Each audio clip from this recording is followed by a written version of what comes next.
নতুন ব্ৰিজৰ ওপৰে আহিছোঁ দেই, নতুন এখন ব্ৰিজ এখন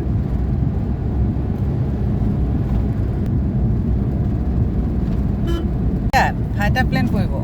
মানে এই সৰু সৰুখনে যে সেইখন বহুত দীঘল অঁ দীঘল অঁ সেইটো কাৰণে একদম পূৰা সমান ধুনীয়া কৰিছে ন কেতিয়া আৰম্ভ হ'ব বাৰু চাবলৈ আহিম নেকি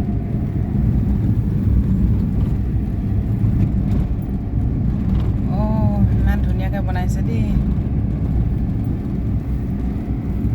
এইবোৰ ঘৰ ভাঙি দিলে বহুত ডাঙৰ লৈছে ন জেগাখন বহুত ডাঙৰ লৈছে এইফালেও বনাই আছে অঁ এইফালে এনেকৈ তাত মানে কৰি পেলাই তাত ৰাখিব মানে এখন ঘৰ বৰ ধুনীয়া বনাই আছে বিজেপি চৰকাৰে কি নাই কৰা ৰাইজক ইমান ধুনীয়া সুবিধা দিছে নহয় ধুনীয়া ডাঙৰ ৰাস্তা কি যে দেখে আমি বাহিৰলৈ নগ'লেও হ'ব আমাৰ অসমৰ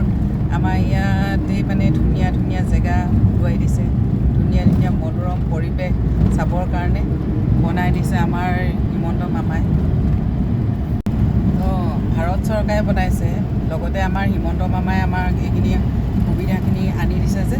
তাৰ কাৰণে হিমন্ত মামাক বহুত ধন্যবাদ দিছোঁ ফাইটাৰ প্লেন পৰা এডোখৰ জেগা আমাক ইমান ধুনীয়াকৈ আমাৰ ওচৰতে দেখুৱাই দিছে আৰু আমি সদায় চাবলৈ আহিম আমি কোনো দেখা নাই নহয় সপোন যেন লগা এখন পৃথিৱী দেখিছোঁ এতিয়া বাইপাছ ডাইৰেক্ট আমি এতিয়া 53ত ওলামগৈ